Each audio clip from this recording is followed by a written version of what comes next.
that flash, game 2 over the wall when nobody was with him on rally, full commits and just dies. I won't. That's seared into my brain because Yeah. I think Mad Magical even just goes like Mad Magical. He loves to go. He gets a lot of words out really quickly. It's what makes him great. And he quite literally paused and went, "What?" And I was like, if you're making Mad Magical go what in a call, you you really screwed a play up top, right?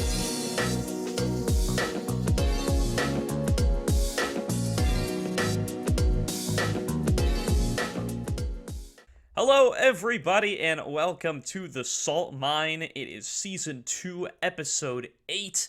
My name is Gordo. I am joined by Slayer and TDS. And, gentlemen, we are fresh off of the first week of the NACL Summer 2023 playoffs, which started off more or less than expected, but maybe took a little bit of a turn here or there.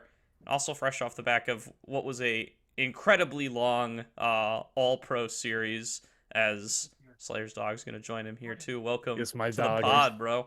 No, love to have a dog on the show. Honestly, that's what we need to bump up the Same amount of viewership there. appearances as Bonfire this season. Oh man, that's Ooh, a heater right off the bat. that Uh, is. That is. I did want to ask. We spent forever recording that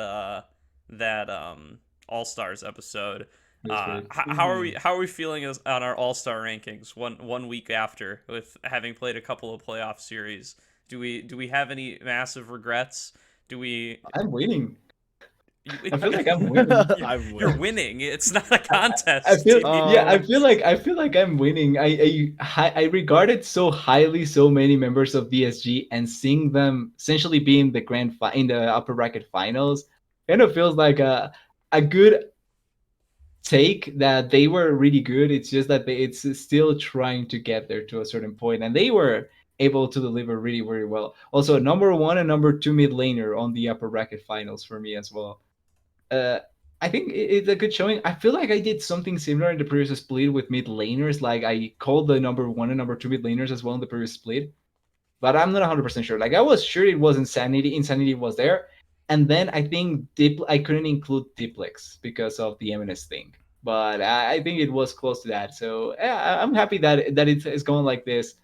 Only only regret feels like Scary Jerry, but technically it wasn't really something that I was expecting to shine in playoffs. It was more so a prize for the season. So apart from that, I think everything else great. I'm feeling like mixed. I would say. There are highs and lows. Like I certainly am feeling pretty great about. I believe being the only one to put Perry on a team, in the jungle, or I I think there think were you did other with Gordo. Perrys. I didn't put you, Perry. I didn't have no, Perry. So I think I'm pretty sure I didn't have Perry. I Yeah, no. had I had Mir, yeah Keel, Yuji. yeah Maybe, exactly. I had those three. maybe Bonfire I did. think I don't Bonfire had think him. he I did. think it was Maybe. Bonfire. Yeah. Mhm. Okay. Well, as the only one here that put Perry on his list, I'm feeling pretty nice. Because Perry not only outjungled, well, Perry outjungled both of my next two mid junglers at points in the series because he took down Keel in the first round, and then he took down Mir in the in the second round. So Yep. certainly was pretty fun to see him win those games. Shochi in the mid lane as well at the second team. Keel being the second team feels a little awkward now. It's not very great, but I've got a good sprinkle of DSG, Fly C's up there too. And we all had a bunch of TLC as well. So Yep. I guess I'm just riding the Perry, the having Perry train. That's where I'm at. I'll That's do fair. that. I was so ready. I just watched the elimination games today.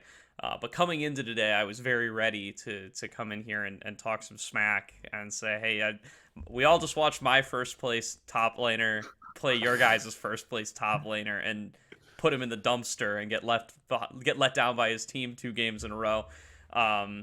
But I will say, Surdy did then struggle against old Concept for a few games, so we'll call that one a wash, all in all. But I do still stand by leaving Faisal off my list though. Faisal, he's had some tough opponents. He had to play against Surdy and then had to play against Fake God, but he has had a rough run of playoffs so far, I would say.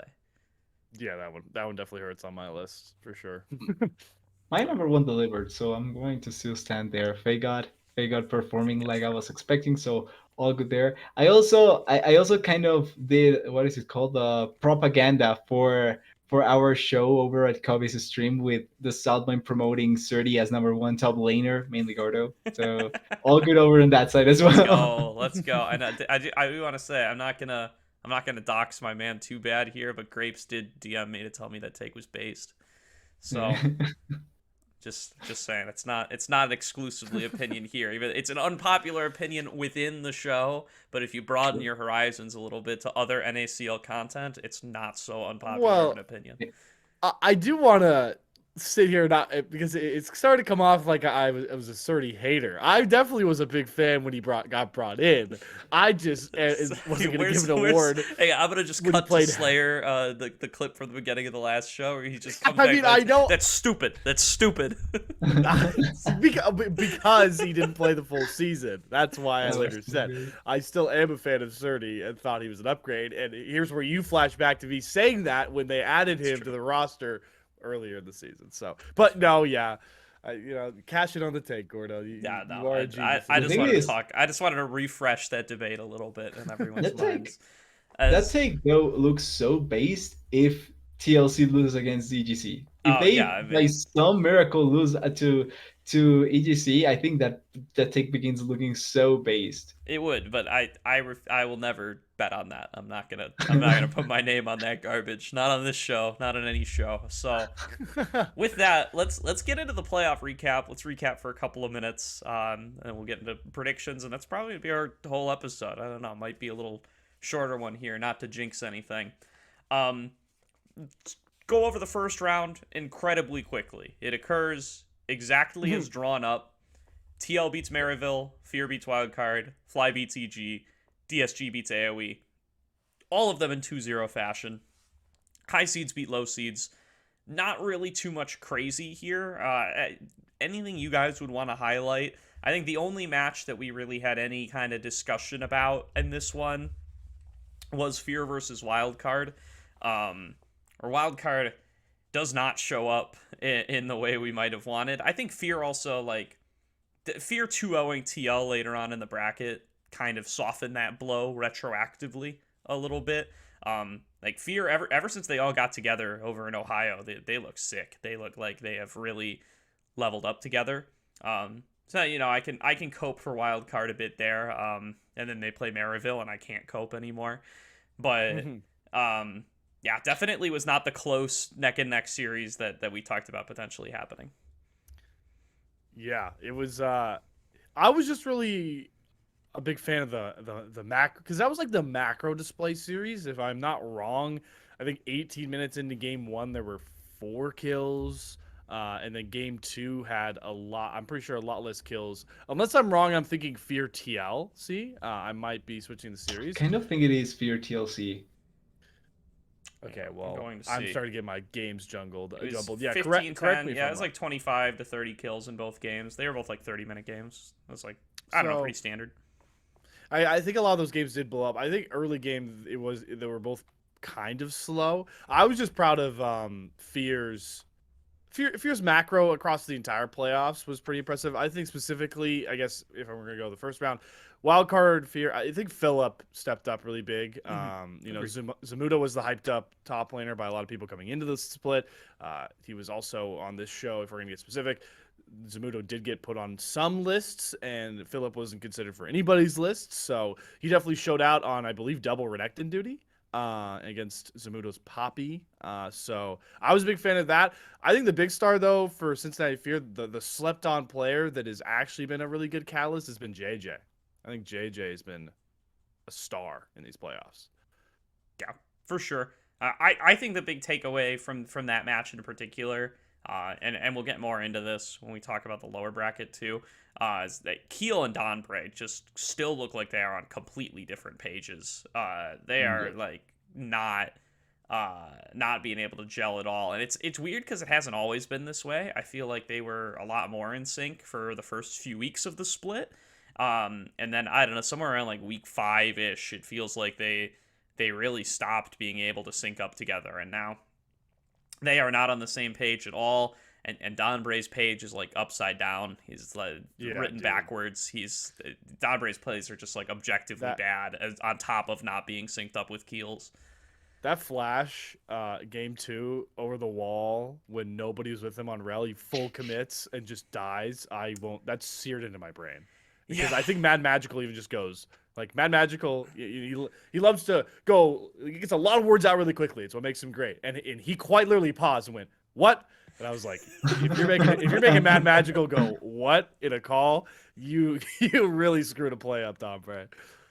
Ugh. Yeah, that play in that series was bizarre by wildcard overall, and it's kind of weird to see Dumbre like that. Well, Dumbre started really well and then kind of went evening out like his hype to his performance. So it ended up being kind of equal to how we could have expected someone like Dumbre coming in. But then in playoffs, it really has looked like maybe it's because it's his first playoffs. I would argue that he really is not looking even close to what he was performing like in the regular season. But then at the same time, like the disconnect, and I don't even just go with him and Kill. I feel like there's disconnect between him and Lance in the bot lane. Like, Hmm. wait, just Yeah, yeah, their 2-on-2's with been rough. it just feels like they want to do something, but the moment that they decide to do something, for some reason, Dombre does something different. Hmm. And it just feels like it's really apparent in some of those games. Also, as well, I have to say, because I did put him on my list, and I kind of feel like his performance in that series, particularly, was really, really bad. And it's Samudo. I think that he didn't perform up to standard that I was expecting him to. If I'm not wrong, like he missed on some really easy ultimates in some of that in that series. I think it was he played in the first game Orn, if I'm not wrong, or Yeah. I'm not It sure if was it one was Ornn, first one or second Poppy. one. Yeah. Yeah, like his Orn ultimates were awful. To not say just not say anything like more. And I'm surprised by a player that was really consistently fighting against the better top laners of the league and consistently finding angles to just get ahead, or at the very least never go behind them really effectively, just not appear that well in the series. Then in the Maryville, I think that he kind of recouped himself really well. But the Fear series really kind of left a taste to me that I don't think Wildcard can go above the Maryville series. Like I think Maryville was what they could build, what they could beat, and then Fly CTLC. And I'm even willing to bet maybe EGC are a bit too tough of a task for them to try and beat right now. So I'm not sure if they are going to go above this. Fear on the other side, if I'm not wrong, I think I was the only one that predicted them to win. Namely, I wasn't expecting a 2 either. I thought it was going to be a more competitive series. But the way that they performed, and obviously we talked about, I think calling out JJ is a really good thing as well. But Philip as well, I feel like he showcased a lot of good things in that series, played a much more pivotal role that I feel like we've seen so far this season, and overall was able to provide impact for the team that we didn't see before. Like it was mainly the Shochi Cho, and to a certain degree, it's still the Shochi Cho. But Mhm. I feel like having the soul laners more impactful in the series was really good for Perry to try and shine once again. Yeah, I think that's a great point because I think Shochi did like Shochi's standards. The bar is so high that in that wild card fear series, he definitely. I mean, even in like the liquid, even in the liquid series, because pretty sure that's where he breaks out the flashless Zed, right? That's game 1 Yeah, I think it TLC. is. Yes. I think it's Yeah, his second game. No, or one of those two games. Regardless, that game I was think really TLC. Yeah, shaky. He was getting bodied by Harry early, and then he had some intriguing chase plays that he was not hitting any shurikens when he was going for the death march. true. He was fine for fear. It wasn't up to the Shochi standard, so it really illustrates further how Philip really stepped up, like you were talking about TDS. I do want to go quickly back to wildcard because I also think some of the issues might lie in their drafting, at least in this game. I believe this is game 2 against Fear. They prioritize getting the Kaisa, and they also prioritize getting the Rel early on blue side for Dombre, and they leave up Zamudo to get like completely banned out here and forced onto Poppy, which when I think Zamudo, I don't really think Poppy. I was kind of like, what is that pick really coming across? And if we're thinking about the whole scope of Wildcard, I understand the meta is certainly strong with Rel and you could flex the pick towards Keel if you wanted to. They did it in game number 1, but you're playing this team through Zamudo. You're not playing this team through Dombre. So I had some issues with the drafting in game number 2 as well, and would like to see just some more onus as they go through in the losers bracket to try and get him back on those picks that really made him a star at points in the split. Yeah, I think that's fair. It's funny actually, like Fear, and we'll get more into Fear in a sec, but like Fear all moved in together. They're all playing together in Ohio now this week, and it does feel like it's made a difference. It feels like they're like a lot more synergized. They're a lot more in sync. Their calls have been a lot cleaner. Their execution's been a lot cleaner. It feels like I don't know what Wildcard's living situation is, and nobody said it's changed, but it feels like they moved apart. Like they like used to be in the same house, and now they're on different sides of the country, and they just like they have like a 1 second delay on the comms. Maybe Zamudo went back to live with Elias in Korea, and that's why he's so disconnected. Zamudo's playing on 150 ping. Korean ping. Yeah. For sure. All right. Well, I don't think there's too much to talk about in the rest of round 1 winner's side. The rest of those series go pretty much exactly as you would predict them to go, and they're all pretty one-sided. Yep. But let's talk about winner's side round 2 a little bit. So both of the upper seeds end up dropping here. TL drops in 2 to Cincinnati Fear. FlyQuest drops in 3 to Disguised.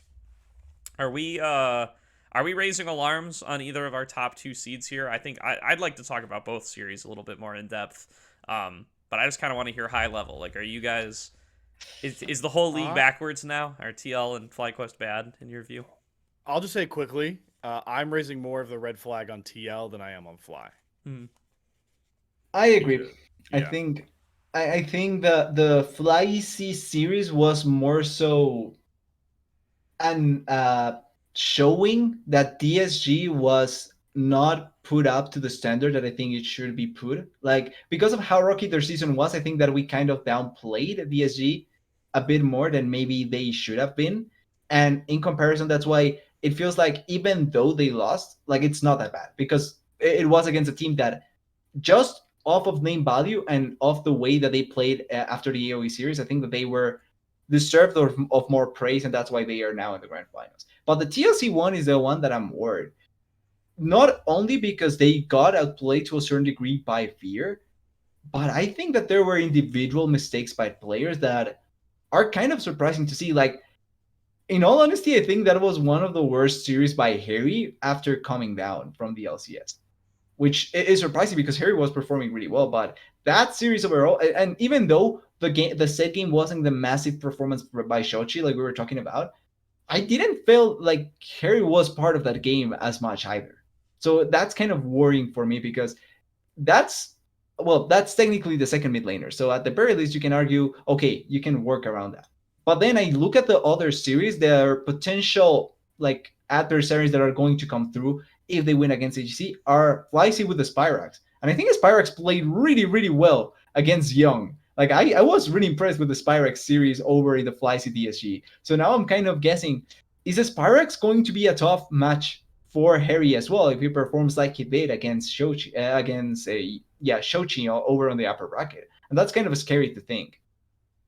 Agree. I think I have a little more cope for TL than it sounds like you guys do. I think the game 1 is like almost a wash to me. I think it's they were clearly looking for something a little bit different in draft. They're going for like a little bit more early game centric of a snowball-y composition. Harry obviously on the LeBlanc, and then they go for the Trundle to counter pick Perry Sejuani. And then they go for this Callista Rel bot lane that, like, I mean, they've historically had some success playing through these kind of like early game lane dominant bot lanes with Arrow, like him on his Draven and on the Callista and stuff like that. But I agree, it looks very out of place here. It looks very out of meta. I don't feel like anybody else is really playing too much Callista. And against Manui on the Ziggs, it just feels like they cannot really get very much accomplished at all. And they're still like they're faintly ahead. Like, they have advantages in lanes. Yep. But they just don't snowball it hard enough. They end up overforcing on a Shochi in the top side. Arrow gets picked by JJ. And then they overforce onto Minui coming out of their base. And they get punished for it. And those are like the only 2 fights really in the game. And they drop from there. Shochi's Zed doesn't get to have the performance we might have liked out of it, but it does the Zed things. It gets the damage out, and they're able to win from there. And then in game 2, they like completely shift gears. They start to play like a little bit more traditional of a scaly team fight comp, and then that game they just get blown out of the water like super early. Like they fight. They give a perfect fight over to Phillips Renekton, and Phillips Renekton is already substantially ahead over Bradley's Ornn in the laning phase, and they just carry it through from there. So, I mean, weird. Like, it feels like not traditional TL drafts. Like, it feels like the first draft, they went like all in on just slamming super early, and they've never been a team that it feels like have really needed to do that. And then game 2, it feels like they drafted like no interaction. They just kind of had to like sit there and lose for quite a while, and then they take the first bad fight that's offered to them, and then they just lose that game straight up as well. So I think they have opportunities to kind of just go back to what they've found success with previously and at least look better than this. I think they've got a lot more in them than this 2-0 series against Fear shows. I will say quickly, one thing I'm also kind of curious about them now, because in their Fear series, one thing that is really, really completely different to what they've done both in regular season and then also before that I praised so much about TL was the way that they were setting up for dragon fights and dragon objective taking. And I think in the Fear series, they kind of fumbled the back in a lot of those situations, much more so than we saw before. Not only dragon objectives, obviously, but I think that was one of the points where I looked at TLC and I said, okay, they were one of the best teams in the NACL to try and set up dragons because they were really smart about how they approached it. And Mir was really, really good about taking the best advantage possible and advantageous moment and going for it. And I think in the Fear series particularly, it's one of the most apparent ways to try and deny them of that. And the setups were really messy. So I'm not sure if it's going to be a thing going forward as well. But that's a point where I wasn't expecting to see TL flound as much, and Fear kind of managed it out really, really well. I'm stuck at this crossroads when it comes to that Fear TL series. I I don't know, because some of those fights, TL had really good engages like they always do. The issue came down to the target selection. Now, on face value, Manui is an AD carry. So, like, in games, you want to be jumping an AD carry most of the time to win fights, right? That's just League of Legends. True. But I want to give credit to Fear and their drafting because they watched that wildcard series where Manui was playing Kaisa and dying randomly in fights in the middle of everybody. And it could have been costly if wildcard were not off their game at points. And they go, all right, what are we going to do with Manui? Oh, he's the mage player. So what are we going to do? Let's stick him on Ziggs. Let's stick him on Vigar game 2 so that when they try and jump on Manui, he'll at least have a Zanyas on either one of these champions. He has some escapability on Ziggs. He has some safety with Event Horizon on Vigar. So when TL all pummel in onto him and they maybe get the kill after a delayed fight, they get the first pick. They've expended so many resources on Manui that they're forgetting about this new and improved Philip, who's been balling on these Renekton games. They forget about Shochi, who gets a Kaisa game in game number 2 and does Kaisa things when Shochi gets it. So TL are setting up the right fights, but the target priority, I'm like, all right, Manui isn't really that worth it in these drafts that you're getting from Fear, but also credit to Fear because they realized everybody's trying to dogpile Manui when the strengths of their team really haven't been Manui this season all season long. So it's a weird crossroads that I'm at. And I do agree with the drafting was certainly a little bit wacky too. Gordo talked about it. I guess I expect TL to recognize these things better. And that's why when they didn't, I'm a little more alarmed versus Fly C, where Fly C's series, outside of game 3, which Disguised deserve a lot of credit for just playing a really good macro game. That game was super macro heavy. I think it had like 13 kills at 30 minutes. But DSG had a 7K gold lead. That's just called macro excellence.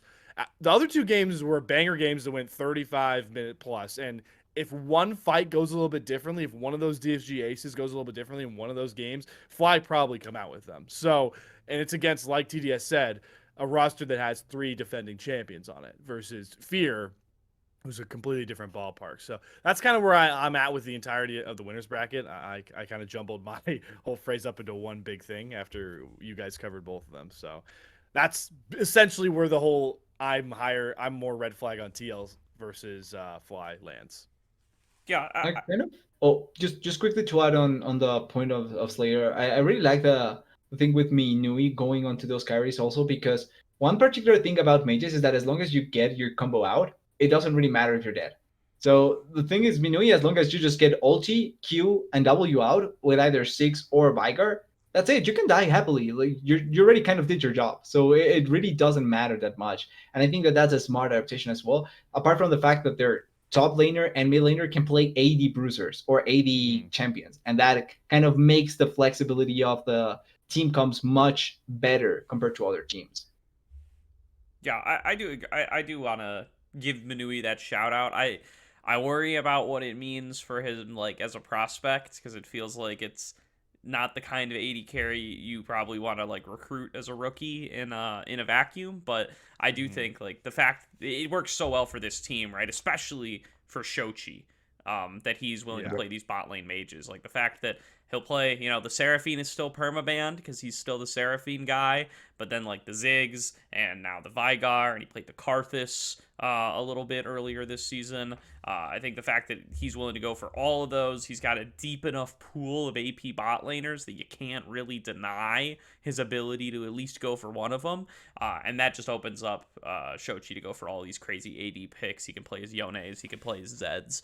And that's fantastic for him. So definitely very good construction of the roster and of their identity there from Fear. And I quickly want to say before, if we move on here, it's super fun to watch and makes Fear such a fun team to cheer for. That Definitely. they can pull off this stuff. So congrats on your 4-0 weekend, Fear, but especially congrats for doing it in such a I don't want to say wacky, because wacky have a negative connotation. I guess Wacky's creative wild way. card.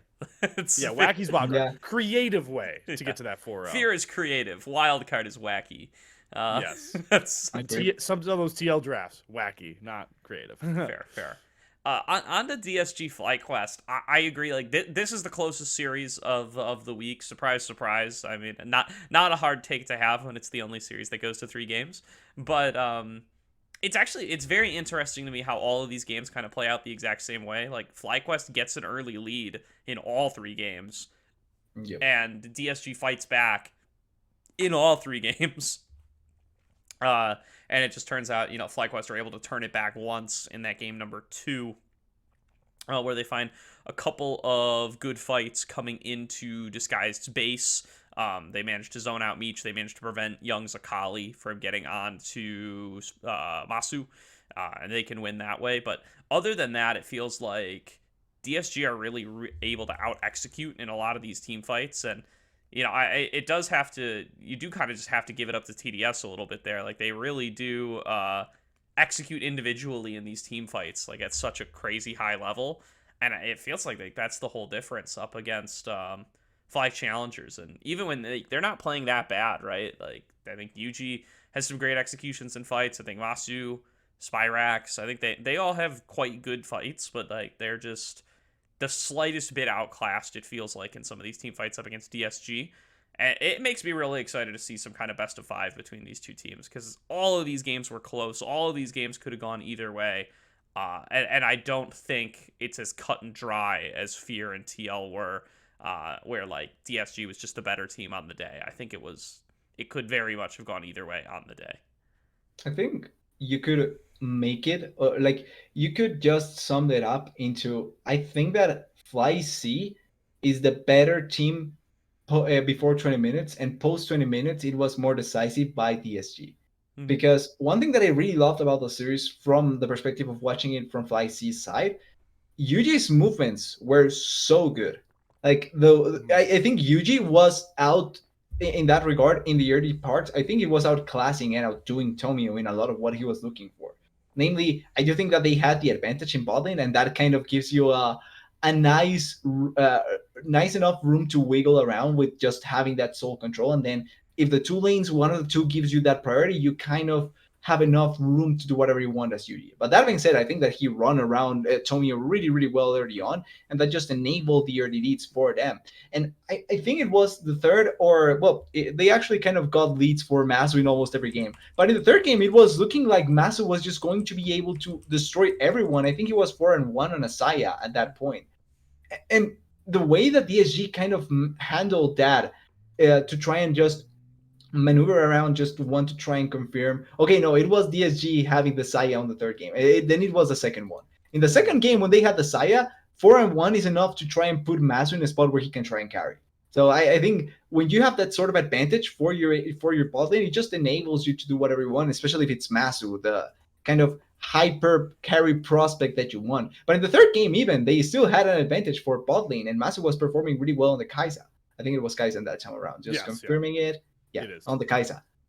But the way that they fight around in the later stages, particularly I think the Baron fights were the ones that I was more inclined to like try and shout out for DSG, because Dragon fights were kind of weird to really call out, but they were still really good.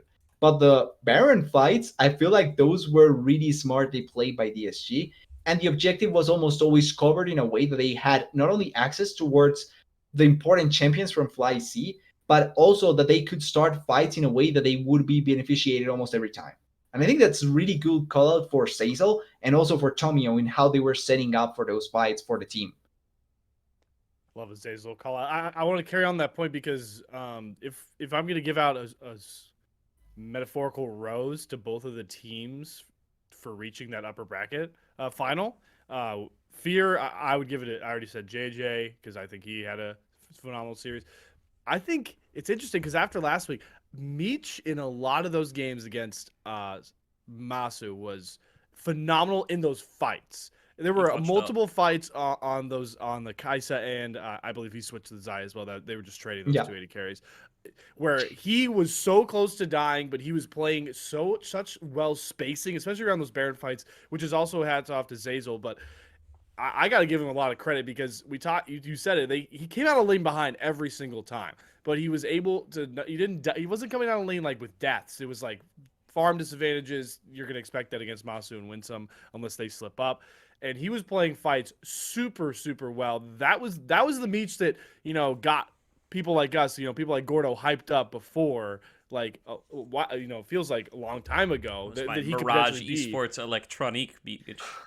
Yeah, right, exactly. But I mean, if like we give out, maybe he wasn't the best overall AD carry across the entire playoffs because he came out a lot of lanes down, but he was by far and away the best team fighting AD carry this week, and it was really nice to watch him just funnel fights against such a good Fly C team and keep himself alive on Kai'Sa, who we do call her overpowered for valid reasons with her current kit and AP ratios, but she is in fact a Vayne clone that is going to have to be up close and personal in a lot of ways. You have kits to utilize the fact that you're going to have to be at such close range as AD carry, and Meech really put it on a pedestal. So I think Meech deserves a lot of credit too for coming back from, I guess, us tiering him lower from like an regular season and just coming out and smacking Masu, who very much likely might be most valuable prospect in the mouth in some of those team fights to make sure DSG got the 2-1. Now, come on, Slayer.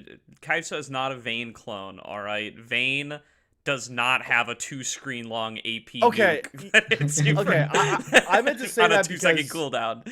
I meant to say that because there's no way. I refuse to believe that whoever the Kai'Sa design team didn't take pages out of Vayne's book. Because there's absolutely. so much of their kits. I just love to hate on Kai'Sa because Kai'Sa's like every champion designed at once. She's a DPS ADC with the on-hit passive and the attack speed steroid, but she's also an assassin with the extra isolated damage and the crazy long dash and engage, and she's like an AP poke mage with the W, so screw it, she just does everything. Yeah.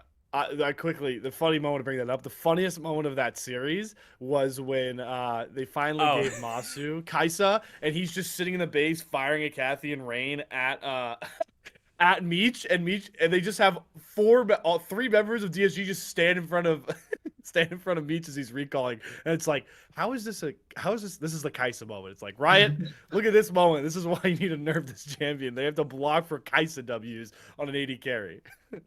Which, talking a bit about Kaisa, I'm surprised that the priority of the series was pick Saya on blue side and Kaisa on red side.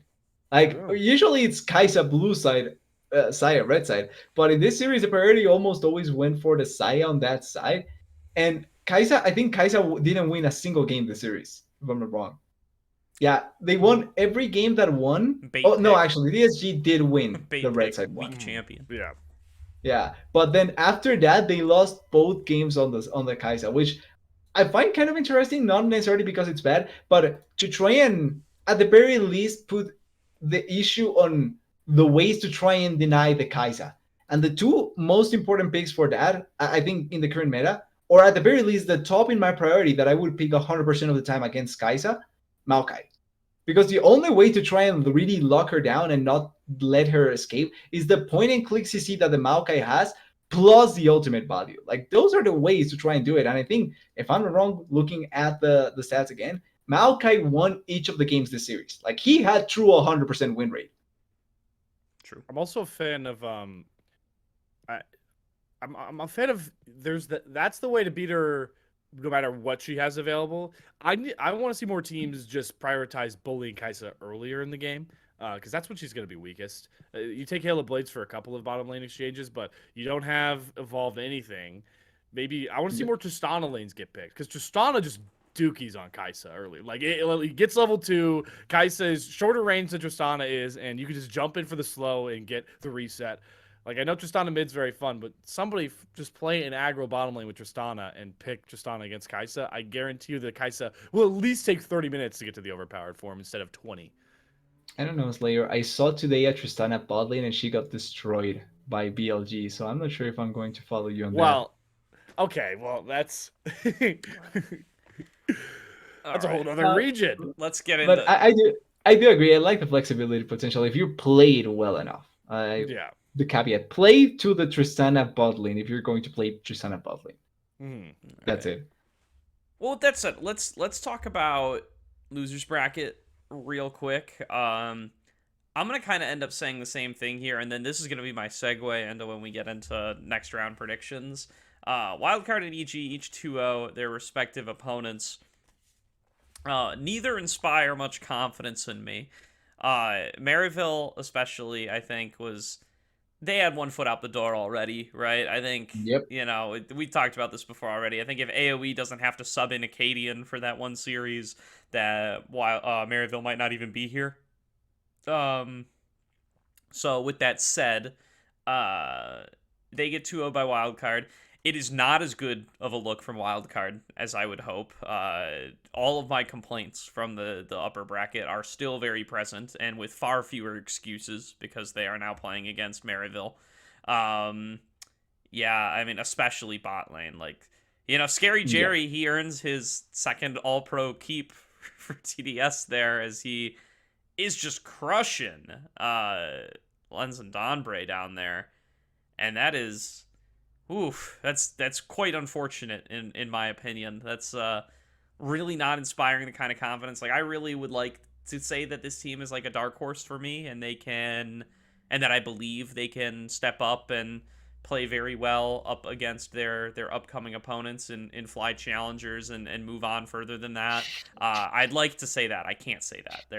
I think this team is going to get demolished by Fly Challengers unless they come in to week 2 of playoffs looking very, very different.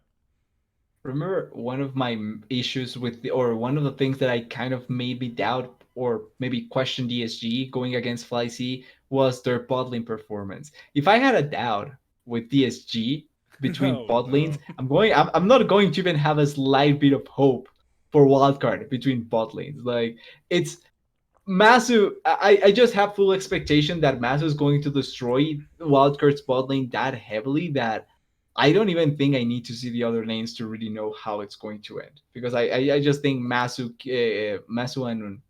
and why am I blanking on his name now? Winsome. And Winsome. Yeah, I was thinking Keystone for some reason with the Q, but yeah, and Wisdom are just going to destroy them, and that's going to be the end of the story. Like legitimately, that series, the wildcard Maryville, should have gone to game 3. I don't know how Maryville messed up the second game. I thought they should have won that one. Mm-hmm. Hmm. Yeah, that second game was the classic. We had a couple during the regular season. I was like, who wants to lose more? I was curious when the first playoff game would come with that one because despite the 2-0s, a lot of those regular excuse me, despite the 2-0s, that one of those first round series didn't really feel that way. That one was the one. It was like, yes, Maryville really don't want to win a game in playoffs.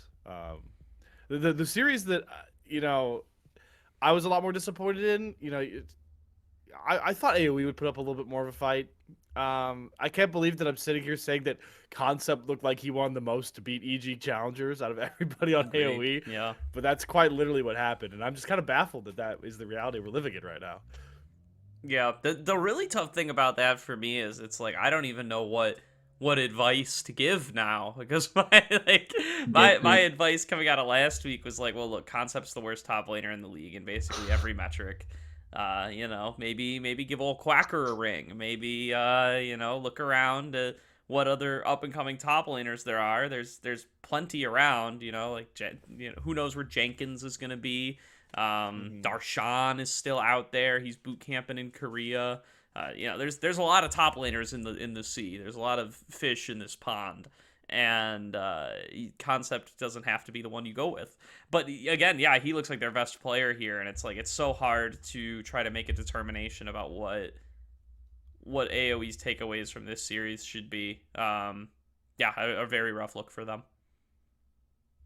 I'm kind of disappointed. Like I did make this point. I think AOE, if the draw is more fair with them and they go against wildcard, I think they qualify instead of wildcard. So if it was AOE against wildcard, yeah, no, I mean, like I want to say, like I think I'm not against wildcard. If it was them against Maryville and wildcard against EGC, I think it's EGC passing and then AOE going against Maryville, they pass, and it would have been a bit. At the very least, they probably could have qualified farther. They probably lose against FlyZ, but they would have gone farther.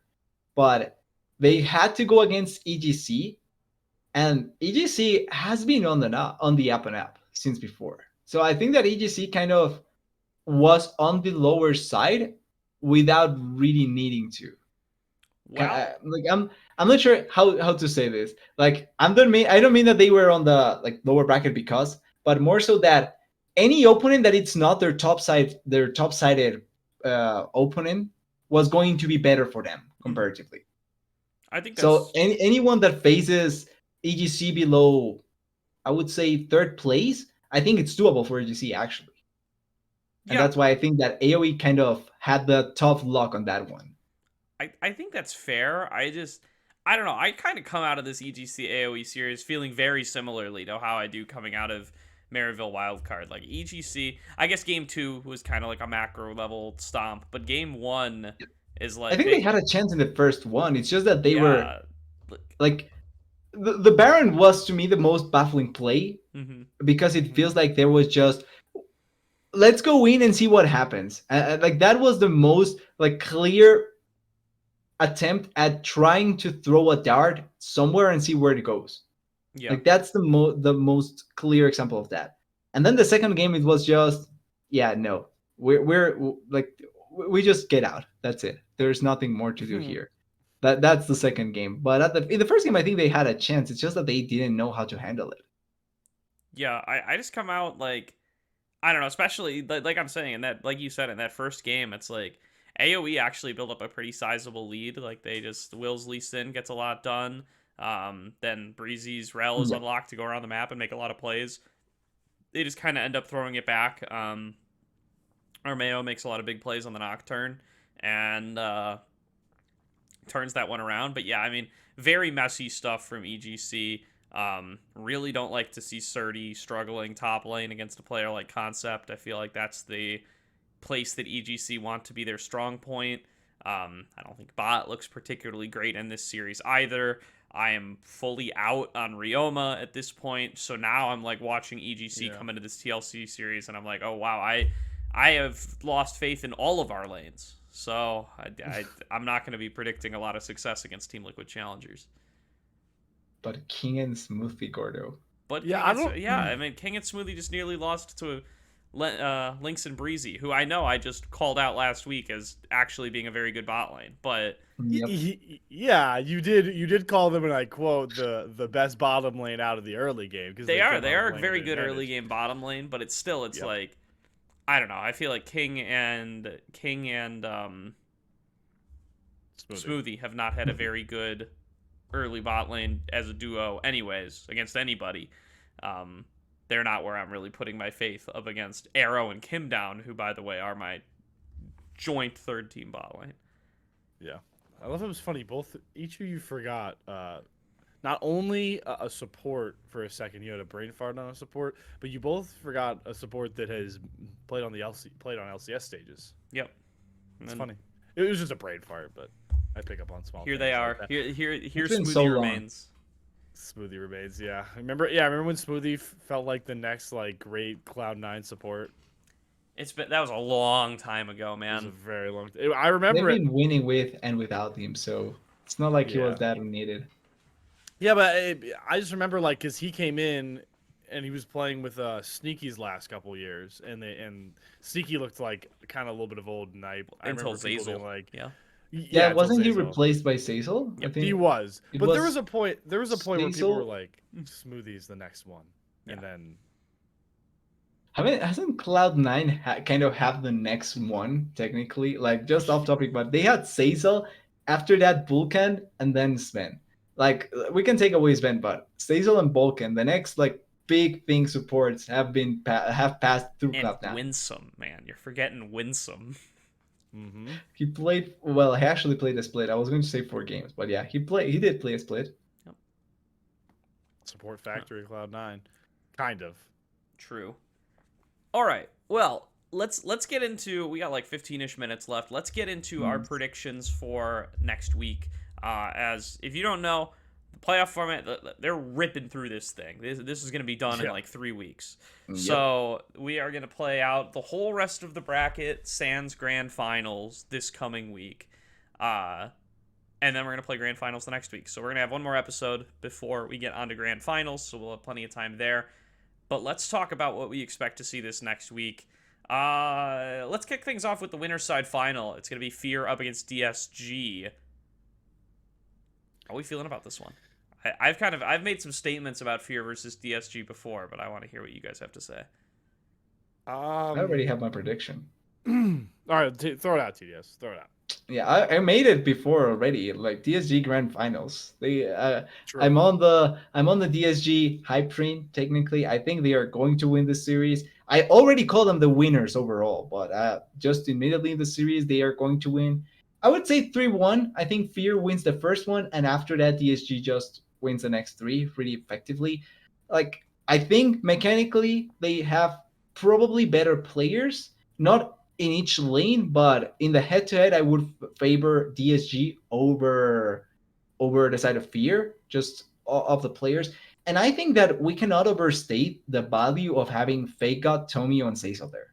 Like I think having those 3 players that have been through thick and thin in the academy, like circuit and all that, and not only that, but also having experience up there in the LCS really gives you a slight advantage in these sort of situations. Happened last split against Dignitas, who was looking like the favorite to a certain degree, and they just won both times against them. So I think that this time around, or actually they won against them in the grand finals. Going to correct that because they did lose in the winners bracket finals. But for this sort of timings, I do favor them more so. And I think they have been delivering to a certain degree. So I think it's going to be a 3-1 in favor of DSG and then grand finals.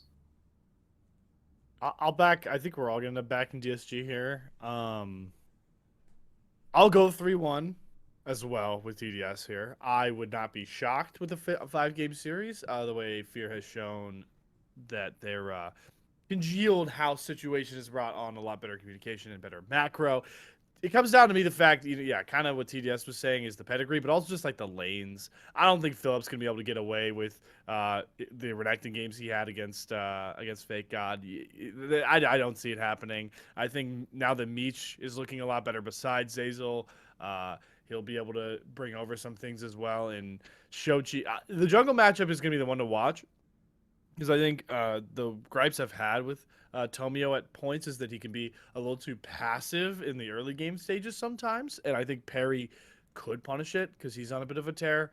But it's just the pedigree and the solo lanes are at least enough to go even with Shochi, and I think Fake God's gonna have a really big series. So I think Disguised Toes squad looks like they're gonna push the finals.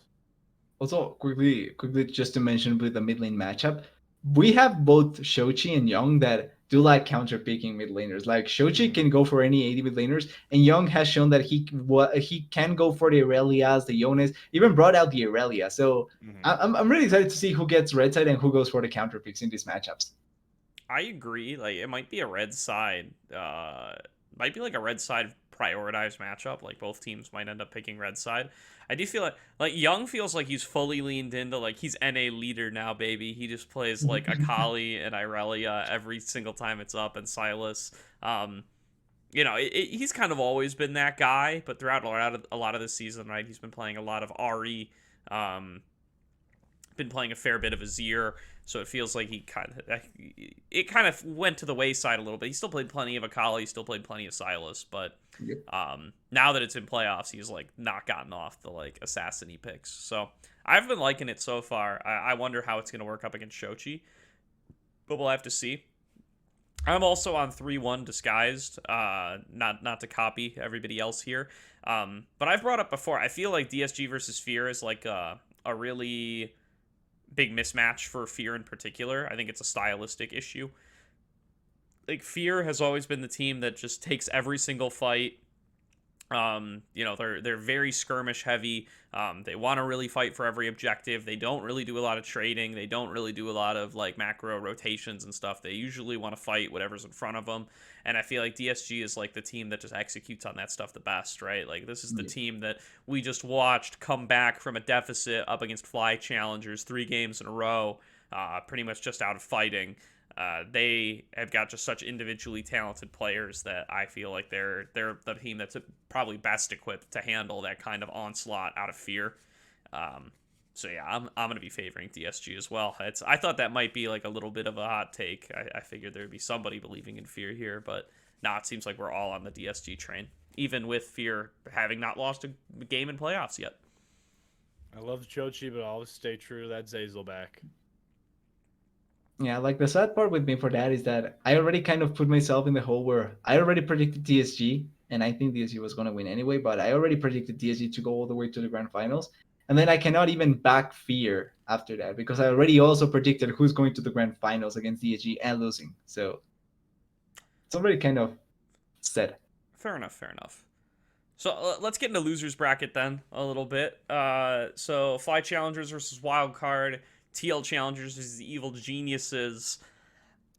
Any hope for the lower seeded teams here? I know we've already talked mad trash on both Wildcard and EGC coming out of their lower bracket runs thus far. And they have even harder matchups on paper, you would think, than they expected because these are the top seeds dropping down here. So go for it, Slayer. I was just gonna say making this whole lower bracket prediction is a little tough for me because I'm gonna lean certain ways depending on how these first round matchups look. Obviously, we're all gonna sit here and say TLC and FlyC are gonna move on.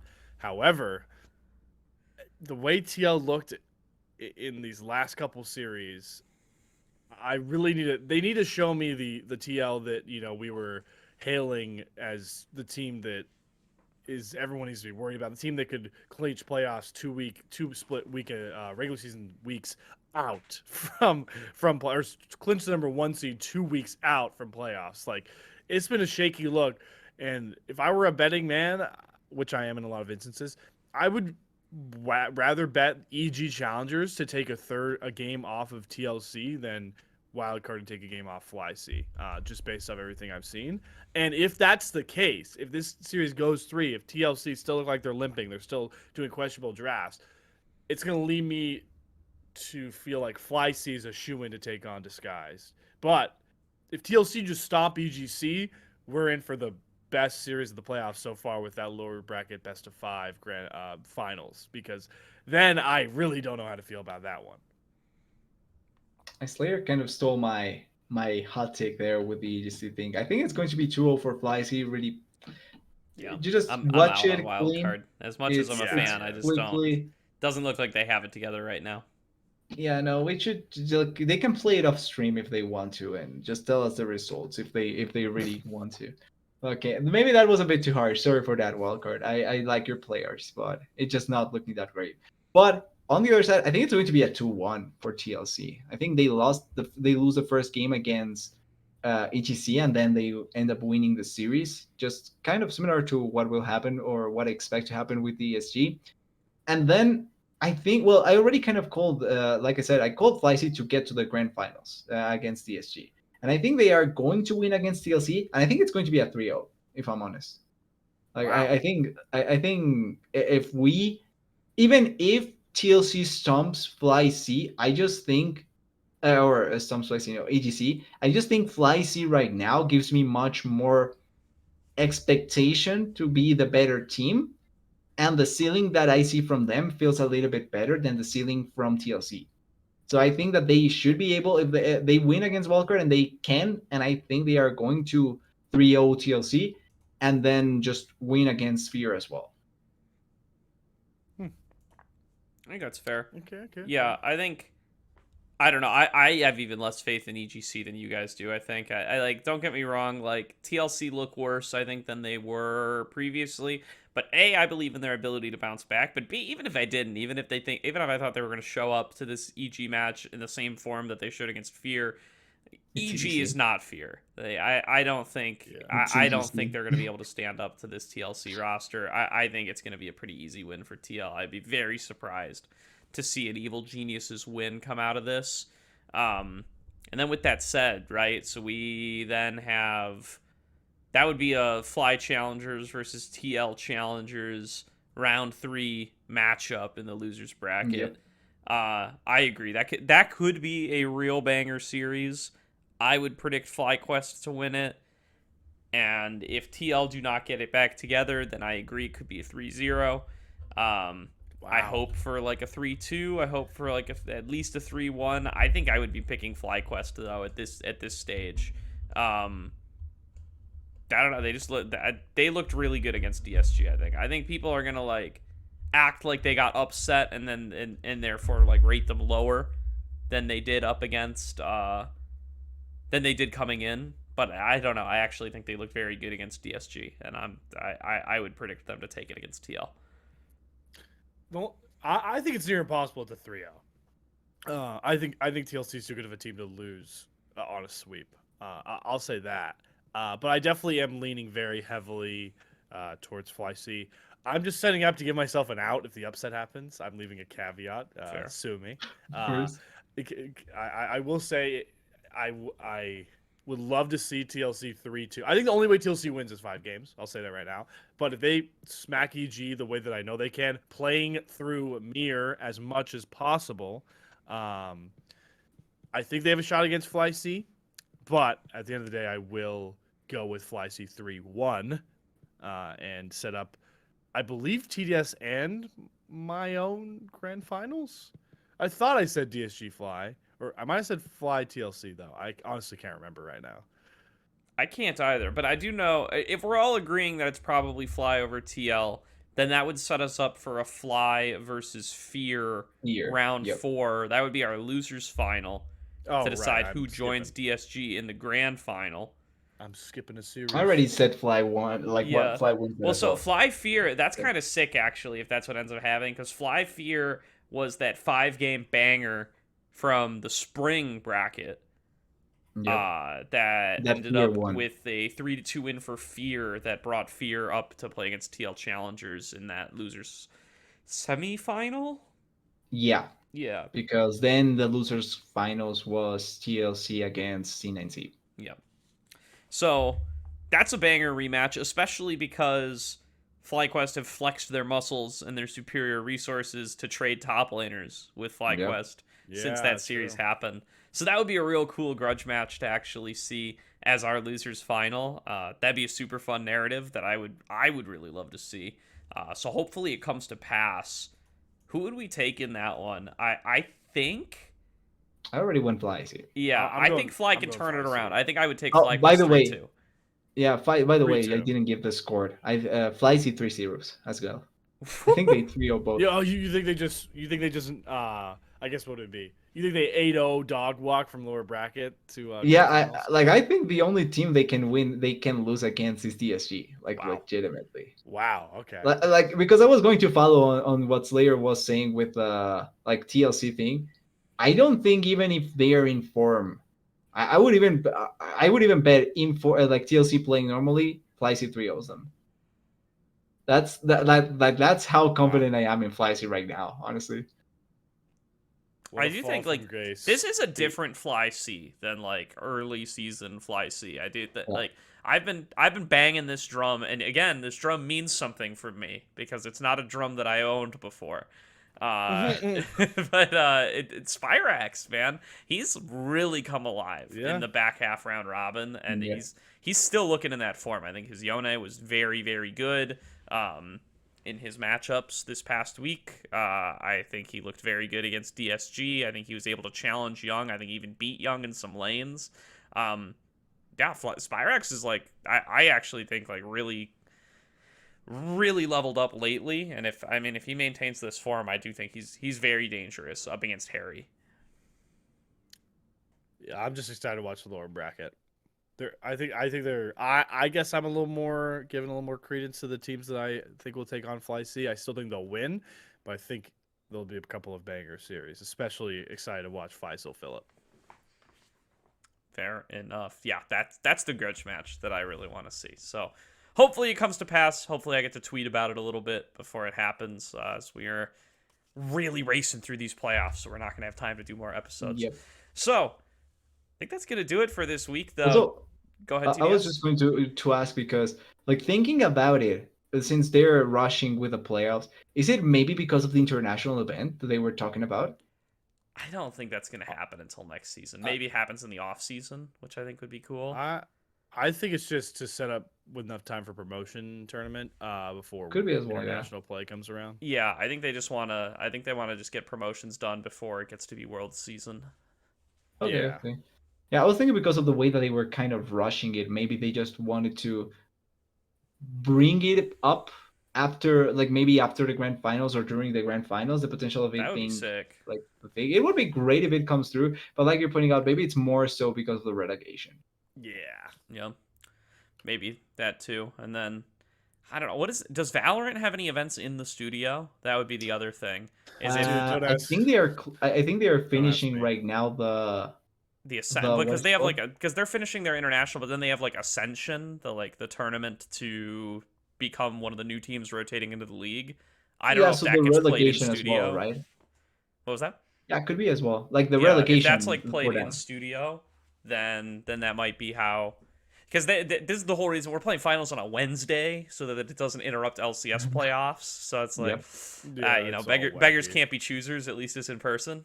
They're selling tickets for $10. So if you're in the area, go grab yourself some tickets. Maybe I should go up. Maybe Wait. you should. Yeah, I'm not going over there. That's way I too can. far to go for me. But Yeah, you say for you, talk about for me. Like that's true. it'll be a TDS needs to get a bit slow passport. with distance. Yeah, Yeah. TDS maybe a little bit more effort than even I. So that's not my plan. But if you're in the area, definitely go hang out. Go see the boys play for $10 in the LCS studio. But that's gonna do it for this week's episode of the Salt Mine. So thank you everybody for tuning in. We're gonna be back next week, up before grand finals. Maybe we'll have some sort of special guest. We'll get things figured out. We got a week to get those stuff figured out. But till then, watch some NACL playoffs. It's gonna be a banger couple of series. Watch some LCS playoffs as they're kicking off this week as well. And we're gonna see you next time.